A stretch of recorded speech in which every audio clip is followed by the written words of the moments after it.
네, 오늘 아침마당 이 시간에는 세계 한인기독언론협회에서 주최한 제9회 신앙도서 독후감 공모전 기억하시죠? 정말 많은 분들의 관심과 참여 속에 12월 7일 미주복음방송 공개홀에서 영예 수상자 시상식이 있었는데요. 오늘은 수상자 중에 한 분을 모시고 독후감 소개도 해드리고 독후감을 준비하면서 받은 은혜 나눠보는 시간 가져보려고 합니다. 제9회 세계 한인기독언론협회 독후감 공모전 장려상을 수상하신 분이에요. 임지영 집사님 만나보겠습니다. 집사님 안녕하세요. 안녕하세요. 네, 만나 뵙게 돼서 반갑습니다. 먼저 아침마당 청취자 여러분들께 인사와 함께 자기소개 부탁드립니다. 안녕하세요. 이번 신앙도서 독후감 공모전에 도전해서 오늘 GBC 아침마당까지 출연하게 된 얼바인 주교회 집사 임지영입니다. 반갑습니다. 반갑습니다. 네, 집사님. 기분이 어떠신지 수상 소감 한번 들어보고 싶습니다. 네, 먼저 부족한 글을 좋게 평가해 주셔서 너무 감사드리고요. 네. 학창 시절 이후 상을 받을 기회가 별로 없잖아요. 네. 그런데 이렇게 참 잘했어요 하는 도장을 받은 것처럼 네네. 너무 기쁘고 행복합니다. 네, 정말 겸손하게 짧은 수상 소감 해주셨는데요. 좀 아쉽습니다. 후회하지 않으시도록 나중에 후회하세요. 나 이 얘기도 해볼 걸 하고 후회가 되지 않으시도록 기회를 좀 드리고 싶어요. 연말 시상식 보면 왜 감사할 분들 쭉 이야기하잖아요. 뭐 헤어샵 원장님 이야기도 나오고 스태프, 코디네이터 얘기 다 나오는데 우리 임지연 집사님 독후감 공모전 시상식에서 떨려서 못한 감사한 분들 참 많으실 것 같거든요. 이 시간 통해 감사할 분들 감사 인사 전할 시간 드리겠습니다. 네, 감사할 분들이 정말 많아요. 네. 우선 멋진 리더이자 믿음의 동역자인 남편과 또 부족한 저를 엄마라고 불러주는 두 자녀, 네. 규원이와 지안이, 그리고 가장 가까이에서 저에게 큰 힘이 되어주는 동생 준영이와 올케 수연이, 네. 그리고 한국에 계시는 부모님과 가족들에게 사랑하고 고맙다고 먼저 말하고 싶고요. 성경과 성령이라는 시대적 사명을 품고 말씀대로 살고자 몸부림치는 우리 얼바인 주교회 이상대 담임 목사님 이하 교육자분들 모든 성도님들께 사랑과 감사의 마음을 전합니다. 그리고 각자 맡은 자리에서 최선을 다해 주시는 JU 제네시스 랩 직원분들과 10년이 넘는 세월 동안 회사 예배를 섬겨주고 계신 한기원 목사님께도 감사의 마음을 전합니다. 개인적으로는 인생의 가장 힘든 시기에 함께해 주었던 현이, 한진이, 태경이와 또 나를 무조건적으로 좋아해주고 믿어주는 주연이, 좋은 신앙서적을 권해주고 누구에게도 말할 수 없는 마음속 깊은 이야기들을 경청해 주었던 황수정 선교사님께 감사의 마음을 전합니다. 마지막으로 이 모든 천사들을 저에게 허락하신 하나님께 감사와 영광을 올려드립니다. 네, 주변에 참 고맙고 감사한 분들이 너무 많으신 것 같아요. 네, 그렇습니다. 정말 TV 연예대상 못지않은 감동의 수상소감이었습니다. 정말 우리 크리스천들은 매일이 감사합니다. 정말 누구에게나 감사할 수 있는 마음 주심에 또 한 번 감사하는 사람들이 바로 우리 크리스천들 주님의 자녀들이 아닌가 싶습니다. 네, 이번에 어떻게 이 공모전에 참여하시게 되셨어요? 사실 매년 새로운 아침 방송을 통해서 네. 공모전 이야기는 계속 접하고 있었어요. 그래서 네. 언젠가 한 번은 나도 도전해 볼까 이런 생각을 하고 있었고, 그러던 중에 올해 상반기 교회 프로그램에서 훈련 프로그램에서 과제 중에 나의 인생 설계도 그것을 작성해 보고 발표하는 시간이 있었어요. 네. 근데 그때 담임 목사님께서 하신 말씀이 직접적인 계기가 된 것 같아요. 네. 그때 하신 말씀이 꿈은 미래가 아니다. 지금 하면 된다. 네. 내가 지금 할 수 있는 것부터 시작하면 된다. 계속하면 된다. 그럼 이미 이루어진 것이다. 라는 말씀이었어요. 네.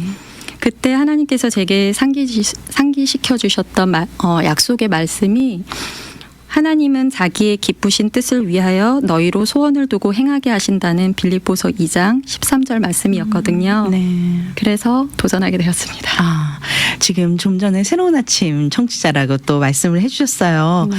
제가 문지원 아나운서한테 들었는데 JU 제네시스 랩 직원 아까 감사 인사를 전하셨는데 네. 이렇게 핸드크림을 네. 많이 제공을 해주셔서 정말 네. 청취자 여러분들과 많이 나눠 썼다고 너무 감사하다고. 네. 정말 문지원 아나운서를 대신해서 감사 인사드리겠습니다. 네. 저도 홍보해 주셔서 너무 감사드립니다. 네, 감사합니다. 네. 다시 책 이야기로 돌아와서 네, 평소에도 책을 좀 좋아하시나요? 이 질문을 준비하면서 네. 내가 책을 좋아하나 생각을 해봤어요. 네. 좋아하는 것 같아요. 꾸준하게 읽지는 못하지만 네. 한번 읽기 시작하면 끼니를 거르거나 밤을 꼬박 새서 읽기도 하거든요. 네. 그리고 이제 책을 구입하는 비용이 전혀 아깝지가 않은 정도면 네. 책을 좋아하는 거 아닌가요? 그렇죠. 책을 직접 사서 읽는다라는 게 참 저희가 요즘 책을 산다라는 거가 너무 이렇게 익숙치 않은 일이 돼버린 게 너무 아쉬워요. 네. 요즘은 이 핸드폰 하나로 모든 것이 다 되고 뭐 심지어는 책도 이북으로 대신 읽으시는 분들도 많던데 그렇죠. 저는 아직까지도 좀 그 옛날 올드한 감성이 좀 남아 있는 것 같아요. 감성이. 그래서 좀 책은 그래도 종이로 지면으로 이렇게 보는 게 참 좋더라고요. 그 네. 느낌이. 맞아요. 네. 신앙 서적은 자주 읽어보시는 편인가요? 평일에는 아무래도 바쁘다 보니까 성경 말씀 읽는 시간을 우선적으로 이제 확보해야 된다는 그런 생각 때문에 네. 주로 스케줄이 없는 주말 혹은 휴일을 이용해서 읽는 편이에요. 그래도 네. 한 달에 한 권 정도는 읽으려고 노력해요. 네. 네. 저도 도전이 되는데요. 이번에 어떤 책으로 독후감에 응모하셨는지 물론 계속 이렇게 저희가 5권의 추천 도서가 있었는데 네. 그 중에서 어떤 것을 읽으셨는지 좀 궁금합니다. 왜 그 책을 선택하셨는지도 좀 소개해 주시고요. 네. 어떤 책으로 응모하셨나요? 저는 팀 켈러 목사님의 탕부 하나님을 선택해서 읽고 독후감을 제출했고요. 네. 그 이유는 여러 가지가 있지만 친정 어머니께서 올해 여름에 저희 집에 다녀가셨어요. 네. 근데 책을 워낙 좋아하시는 분인데 미국 오실 때 또 책을 많이 구입해서 오셨더라고요. 심심하시니까 읽으시려고. 네. 근데 그걸 다 읽으시고 이제 더 읽을 책이 없을까 해서 함께 서점에 갔었는데 어머니께서 신앙생활을 하신 지 얼마 안 되셨어요. 근데 이 책을 통해서 어머니께서 탕부 하나님의 사랑을 더 많이 느끼시면 좋겠다 생각했어요. 그래서 같이 읽고 각자 독후감 응모하자고 말씀드렸는데 네. 책은 다 읽으셨어요. 네, 네. 읽으셨는데 그냥 한국으로 돌아가시고 저만 응모하게 네네. 되었습니다. 어머님도 굉장히 책을 좋아하시나 봐요. 네, 네. 이른이 되셨는데 네, 그래도 눈이 좋으신가 봐요. 네. 책을 돋보기를 안 쓰시고 도서관에 도서관에 가서 책도 많이 빌려 오시고 많이 읽으시고 하더라고요. 네. 그 영향을 받아서 집사님도 책을 좋아하시는 게 아닌가 싶네요. 그런 것 같아요. 네. 저도 열심히 읽어야 우리 아이들 책을 좋아할 텐데 말입니다. 사실 방송 전에 저는 지영 집사님 독후감을 읽어볼 수가 있었어요. 정말 저는 이분 혹시 작가가 아니실까 하는 의문도 들 정도로 정말 필력이 대단하시더라고요. 평소에 글 쓰기도 좋아하시나요? 너무 과찬이시고요. 그런데 돌이켜 보면 제가 학창 시절부터 글 쓰는 걸 좋아했던 것 같기는 해요. 네. 이제 친구들한테 이제 제 편지를 이제 써주었을 때 그걸 보고 좋아하는 친구 모습을 통해서 행복감도 막 느끼고 네. 또 고3 무렵에는 이제 진로를 결정해야 되잖아요. 그 당시에 이제 기자의 꿈을 꾸기도 했었고 네. 또 제가 초등교사로 재직하던 시절에는 책 읽어주는 교사 모임에서 접하게 된 권정생 선생님이나 앤서니 브라운 존 버닝엄 이런 작가들의 작품을 보면서 나도 언젠가는 이런 아름다운 동화 한 편을 쓰고 싶다 생각하기도 했어요. 네. 근데 현재는 그냥 설교 노트와 묵상 일기 그것이 제 글쓰기의 전부입니다. 그것을 나중에 다 한데 묶어서 책으로 한 권 내셔도 되겠네요. 열심히 쓰셔서. 네. 감사합니다. 제가 왜 이렇게 감탄을 했는지 정말 아침마당 청취자 여러분들도 정말 궁금하실 텐데요. 오늘 이 시간 임지영 집사님이 쓰신 독후감을 좀 소개해드리려고 합니다. 제목은 탕부 하나님을 읽고 잃어버린 하나 예수 그리스도인데요. 직접 낭독을 좀 해주시면 어떨까요? 제가 아주 아름다운 선율의 음악을 깔아드리겠습니다. 좀 직접 낭독 부탁드리겠습니다, 집사님. 네.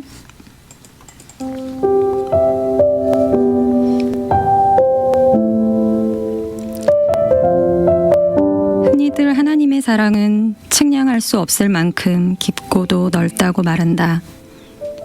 하나님의 사랑 안에 머물면 머물수록 그 크고 완전하신 사랑을 담아내기에 나의 말과 글이 얼마나 초라하고 빈약한지를 자주 느끼곤 한다. 이렇듯 인간 존재로서의 한계 때문에 그분의 사랑을 다 이해할 수도 표현할 수도 없는 우리지만 일생 중에 단 한 번이라도 하나님의 사랑에 부딪혀 본 경험이 있는 사람이라면 누구나 그 측량할 수 없는 사랑이 일순간 자신의 몸과 마음을 사로잡아 강렬하면서도 부드럽게 그분이 계신 그곳, 우리 마음 가장 깊은 곳으로 이끌어갔던 순간을 분명히 기억할 것이다. 나 역시 그런 순간이 있었다. 위대한 창조주시며 구원자이신 그분께서 의지를 가지시고 잃어버린 나를 찾아오셨다는 것을 처음으로 깨닫게 되었던 순간이었다. 그때의 감동은 그분의 사랑 앞에 무릎 꿇기에 충분하고도 남았다. 그 순간은 분명 과거의 사건이지만 이후로 신앙의 여정 가운데 공고하거나 지칠 때마다 들여다보는 일기장 속의 추억처럼 나에게 새로운 생명을 불어넣는 호흡이 된다. 당시에는 뿌연 거울처럼 희미했던 그 구원 사건의 의미가 시간이 흐를수록 조금씩 해석되어지고 그 깨달음이 입술로 고백되어지는 순간마다 나를 새롭게 하시는 은혜 말이다. 이처럼 거듭남의 체험은 일회적이지만 날마다 삶 속에서 경험되어지기에 하나님의 사랑은 마르지 않는 샘과 같다. 내가 이전에는 잃어버린 자였으나 당신이 마침내 나를 찾아내셨군요.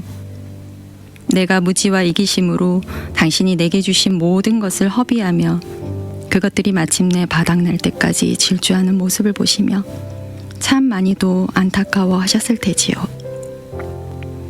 당신은 언제나 그 자리에서 내게 시선을 향한 채 나의 등이 아닌 얼굴을 마주볼 날을 고대하셨을 테지요. 눈앞의 안개가 걷히고 당신을 보게 되었을 때 비로소 내가 당신의 자녀라는 것을 알게 되었고 이제껏 잃어버린 존재였다는 것도 깨닫게 되었지요. 저자는 책 서두에 둘째 아들의 범주를 기독교를 잘 모르거나 혹은 한동안 하나님을 떠나 있던 사람들이라고 규정한다. 또한 첫째 아들의 범주를 종교 생활은 하고 있지만 정작 하나님의 마음을 모르는 신자들이라고 구분하고 있다. 이제껏 이 성경 본문을 접할 때마다 깊이 있게 고민하거나 주목하지 않았기 때문에 나에게는 첫째 아들과 둘째 아들의 구분이 단편적으로 오히려 쉽게 다가왔다. 그러나 어찌된 일인지 이 책을 읽으면 읽을수록 두 가지 범주의 구분이 애매모호하고 헷갈리기 시작했으며 급기야 답답한 마음으로 수년 전에 기록해 두었던 설교 노트를 뒤적거리고 있는 나를 보게 되었다. 그 이유는 아마도 둘째 아들과 첫째 아들의 정체성에 대한 고민에서 비롯되었던 것 같다. 내 신앙의 여정은 초등학교 시절 동네 친구를 따라 아파트 상가에 위치한 한 교회에 다니게 된 것으로부터 시작된다. 중고등학교를 거쳐 20대에 이르기까지 거의 대부분 시기 동안 나는 주일 예배를 드리고 교회 공동체에 속했던 첫째 아들이었다. 적어도 그 사건이 일어나기 전까지는 그랬던 것 같다. 그러나 내 삶의 모든 영역에서 붕괴가 일어나기 시작하면서 나의 죄인됨을 한순간 깨닫고 오직 하나님만 구하게 되었던 그 순간 나의 정체성은 둘째 아들이었다. 인간은 어떤 주제이든 나를 대입해서 생각하기 쉬운 존재이기에 명확한 흑백과 이분법을 편하게 느낀다. 아마도 많은 성도들이 이 본문을 접하는 순간 가장 먼저 하는 질문이 나는 첫째 아들인가 혹은 둘째 아들인가에 관한 것이 아닐까? 그러나 하나님께서는 우리를 어떤 부류로 구분하여 보지 않으신다. 둘 다 틀리지만 둘 다 사랑하신다. 하나님은 우리 모두가 그분을 아는 자, 그분을 구하는 자, 그분 안에 거하는 자, 그래서 겸손할 수밖에 없는 존재가 된 자가 되기를 간절히 원하신다. 아버지를 사랑하지 않는 우리의 죄인됨의 상태를 이 성경 본문을 통해 예수님은 고발하고 계신다. 하나님의 마음 안에 거하기보다 하나님을 통해 자신의 욕망을 채우고자 하는 인간의 본성 말이다. 그분이 얼마나 나를 사랑하는지도 모르고 그분의 도움을 간절히 구할 필요도 느끼지 못하고 그분이 문 밖에 서 계심을 보지도 못하는 어리석음과 교만이다. 사람의 은은 그 눈을 멀게 하여 하나님의 사랑을 바로 보지 못하게 하며 그 안에 거하지 못하게 한다. 영적으로 절망적이고 비참한 상태이다. 자신이 하나님 된 삶. 실제로 성경에서 여러 번 언급되고 우리가 익히 알고 있는 우상은 바로 나 자신이다. 교만은 멸망의 선봉이요 겸손은 종귀의 길잡이니라. 겸손은 아나브, 마음이 가난하다는 뜻과 더 거슬러 올라가면 네바시, 꿀, 접착성이 있다라는 뜻을 가진다. 즉 하나님께 착 달라붙어 있는 상태, 세상과 나 자신에 대해 절망하고 하나님 나라와 의에 대해 목마른 상태를 의미한다고 볼 수 있다. 죄와 구원에 대하여 하나님의 뜻을 가르치시기 위해 그분은 우리의 범주를 허무신다. 성경 본문 속 첫째 아들과 둘째 아들의 공통점은 둘 다 잃어버린 자라는 사실이다. 예수님의 관점에서는 양쪽 모두 영적으로 잃어버린 존재이고 하나님과 관계 맺는 법에 대해서도 모르는 존재이다. 한 사람은 자신이 잃어버린 자임을 알고 다른 한 사람은 자신이 잃어버린 자라는 것을 전혀 알지 못한다. 집 나간 아들은 심한 방황 끝에 아버지께 돌아가야 한다는 것을 발견한 것이고 집에 있는 아들은 끝까지 아버지께 돌아가야 한다는 사실을 모른 채 살아간다. 하나님 편에서는 내가 잃어버린 자이지만 인간 편에서 보면 내가 가장 중요한 하나를 잃어버린 것이 된다. 우리가 잃어버린 그 하나는 바로 하나님이다. 하나님의 존재이며 존재에서 나오는 성품이다. 하나를 얻는다는 것은 그분의 모든 것을 얻는 것이다. 탕부 하나님께서는 우리 삶을 새롭게 살아갈 수 있는 그분의 생명, 모든 만물을 대하는 그분의 성품, 그리고 모든 것을 다스리시는 그분의 능력을 우리 안에 채우기를 원하신다. 신분을 회복시켜 주신 하나님께서는 말씀과 기도를 통해 하나님을 더욱 알게 하신다. 세리와 죄인들이 말씀을 들으러 가까이 나아온 것처럼 하나님의 말씀을 듣고자 하는 간절한 마음을 우리에게 부어주신다. 그렇게 그분은 한순간도 쉬지 않으시고 우리를 구원의 여정으로 이끄신다.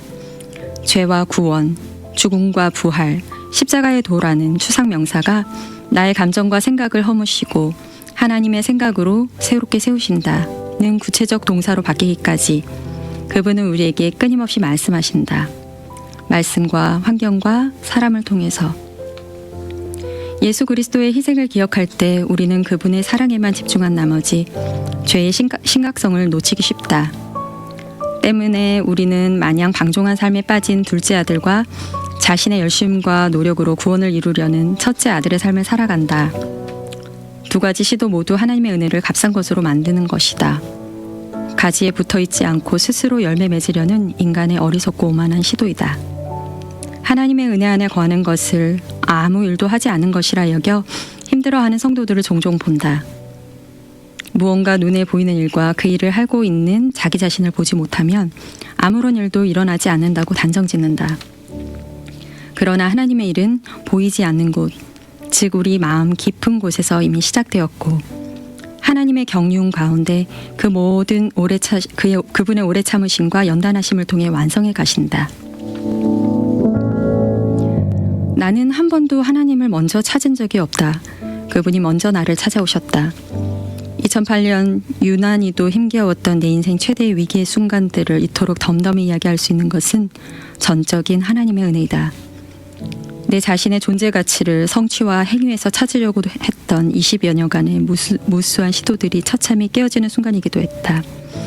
나는 끊임없이 나의 옳음을 증명하기 위해 내 모든 시간과 에너지를 쏟았으며 내 잣대로 주변 사람들을 저울질하며 때로는 시기와 질투로 때로는 무시와 경멸로 내 마음과 입술을 더럽히며 살아왔음을 깨닫게 되었다.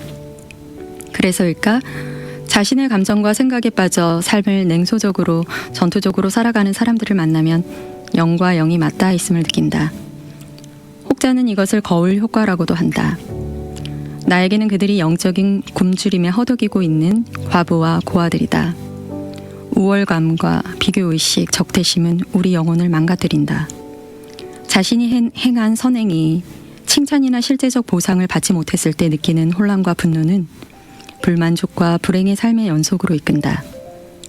도덕적 행위 가운데 감추어져 있기 때문에 더 위험하다. 그 결과 자신과 타인에 대한 하나님의 사랑과 용서를 체험할 수 없게 된다. 하나님께서는 사람을 통해 일하신다. 인간적인 편에서 희생을 좀 더 쉽게 표현하자면 나의 시간과 물질을 허비하는 것이다. 더 나아가 자존심이 무너지는 상황을 예측하고 감내하는 것까지 말할 수 있겠다. 본대로 경험대로 행동한다는 당연한 원리. 그래서 우리는 하나님의 희생을 경험한 만큼 이 땅의 수많은 동생들에게 희생할 수 있다. 그것이 희생이라고 생각지도 못한 채 말이다. 그들과의 영적인 연결 고리를 통해 한 성령 안에서 얻게 되는 은혜는 덤으로 주어진다. 주는 자가 복되도다. 이쯤 되면 내가 준 것인지 하나님이 주신 것인지 그들이 준 것인지 그 경계가 허물어진다. 그저 하나님에 대한 감사와 충만이 있을 뿐이다. 때때로 신앙의 여정 가운데 공허함과 메마름이 찾아올 때가 있다. 그럴 때마다 지금 이 순간 내가 그분을 잃어버린 것은 아닐까라는 생각을 하게 된다. 어느 때는 마음속 깊은 곳으로부터 그분의 온유하지만 각성을 촉구하는 분명한 음성이 울려 퍼진다. 너의 믿음을 시험해보라. 오직 의인은 믿음으로 말미암아 살리라. 지옥은 땅 지와 감옥 옥이라는 뜻이 합쳐진 낱말이다. 하나님께서는 우리를 흙으로 지으셨다. 하나님의 형상을 따라 만드셨기에 감정과 생각이라는 것도 주셨다. 그 불완전한 나의 감정과 생각을 통해 완전하신 하나님의 뜻과 마음을 알아가기를 원하셨기 때문이다. 그런데 우리는 감정과 생각, 즉 자신이라는 감옥에 갇혀 지옥을 산다. 그것이 전부라고 여기면서 말이다. 예전에 담임 목사님께서 죄의식과 죄책감에 관한 설교를 하신 적이 있다. 죄의식과 죄책감은 다른 것입니다. 죄의식은 하나님께서 우리에게 주신 신호등과 같습니다. 하나님의 말씀이 성령님을 통해 우리 안에 비춰지면 죄를 깨닫게 하고 죄를 들고 예수 그리스도께로 나아오게 합니다. 그러나 죄책감은 자신의 행위에 더 가치를 둔 마음이 있기 때문에 스스로 자신의 죄인됨을 인정하기 어렵게 하며 하나님의 사랑과 은혜로 나아오지 못하게 합니다. 99을 가지고도 정작 중요한 하나, 진리이신 하나님을 잃어버린 채 살아가는 삶이 얼마나 공허하고 황폐한지를 경험하여 알고 있기에 그럴 때마다 주님 어디 계시죠? 나직이 그분을 부르며 그분의 충만한 사랑이 내 몸과 마음에 가득 채워질 때까지 잠잠히 기다린다. 하나님의 사랑 안에 거하면 내가 얼마나 존귀한 존재인지 깨달아지며 비교의식이 사라진다. 불편한 편의점이라는 책에서 비교는 암, 걱정은 독이라는 구절이 나온다. 세상 사람들도 이렇게 마음을 다스리는데 예수 그리스도를 소유한 성도들의 삶이 그보다 나음은 당연하다. 초고를 쓰고 꽤 오랫동안 미뤄두었던 이 글을 마무리하면서 원고 마감일이 다가올수록 괴로워하는 작가들의 마음을 조금이나마 비슷하게 경험한 것 같다. 이 쫓기듯 조마조마한 마음이 순간순간 삶의 활력과 생기를 불어넣기도 했다. 바쁜 일상 가운데 내년으로 미룰까 하는 나태함이 스멀스멀 올라올 때마다 처음 도전의 마음을 주신 하나님께서 부족한 글 그대로 제출해도 괜찮다고 용기를 주시는 것 같아 겨우 마무리할 수 있게 되었다. 나의 수많은 경험과 생각들이 탕부 하나님이라는 책을 만나 또 다른 무수한 생각과 경험들이 생겨났다. 그냥 두었으면 머릿속에 맴돌다 흩날리고 사라져버릴 수도 있었던 소중한 깨달음의 조각구름들을 글에 담는 과정 중에 하나둘씩 정리되어가는 즐거움을 선물해 주신 저자 팀 켈러 목사님과 미주 복음 방송 측에 감사의 인사를 드리며 부족한 글을 마무리하려 한다.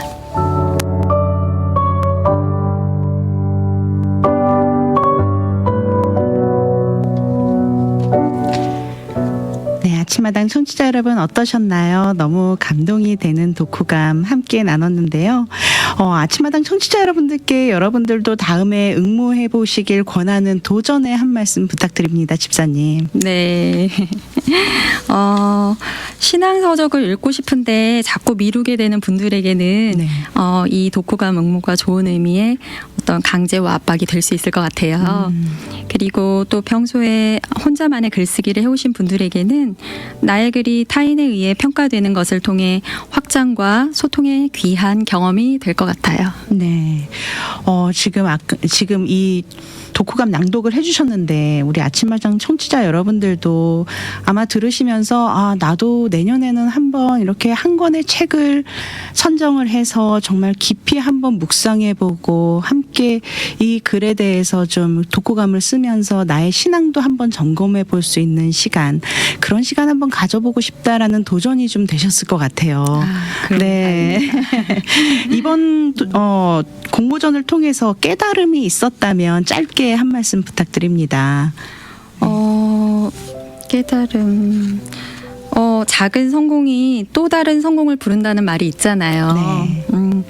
독후감 응모라는 작은 도전을 통해서 또 다른 도전으로 이어질 것이라는 그런 기대와 믿음이 생긴 것 같아요. 네.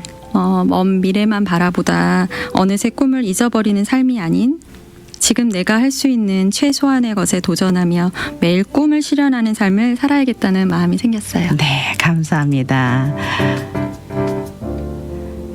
네, 오늘 아침마당 이 시간 세계 한인 기독 언론협회에서 주최한 제9회 신앙도서 독후감 공모전 수상자 얼바인 주교회를 출석하고 계시는 임지영 집사님 모시고 독후감 소개와 독후감 함께 나눠봤습니다.